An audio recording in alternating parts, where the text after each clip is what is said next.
দেখো আমাদের যদি এরকম টাইপের প্রশ্ন দেয় যে 9 ফ্যাক্টোরিয়াল বাই 9 ডবল ফ্যাক্টোরিয়াল আছে, দিয়ে বলছে ক্যালকুলেশন করো।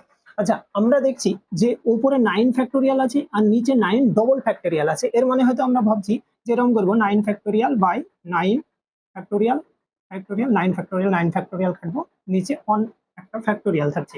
কিন্তু আসলে ব্যাপারটা কিন্তু এটা না। আসলে আমাদের কি করতে হবে, দেখো আমরা জানি 9 ফ্যাক্টোরিয়াল মানে কি। 9 ফ্যাক্টোরিয়াল মানে হচ্ছে এটাই যে 9 × 8 × 6 × 5 × 4 × 3 × 2 × 1। একই রকম যখন 9 ডবল ফ্যাক্টোরিয়াল করবো তখন এখান থেকে আমরা কি পাবো, 9 × 2 ঘর করে কমবে, যেহেতু এখানে মানে দুটো ফ্যাক্টোরিয়াল আছে তাই আমরা 2 ঘর করে কমাবো। 7 × 5 × 3 আচ্ছা, এবার উপরে দেখো 9 9 মিলছে, কেটে দাও। 7 7 কেটে দাও, 5 5 কাটো, 3 3 কাটো, 1 1 কাটো।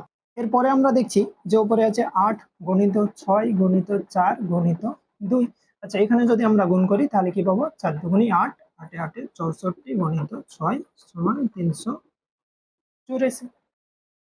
এরপর যদি আমাদের বলে যে 11 ফ্যাক্টোরিয়াল বাই 11 ডবল ফ্যাক্টোরিয়াল সমান কি হবে, তাহলে তোমরা বের করতে পারবে না।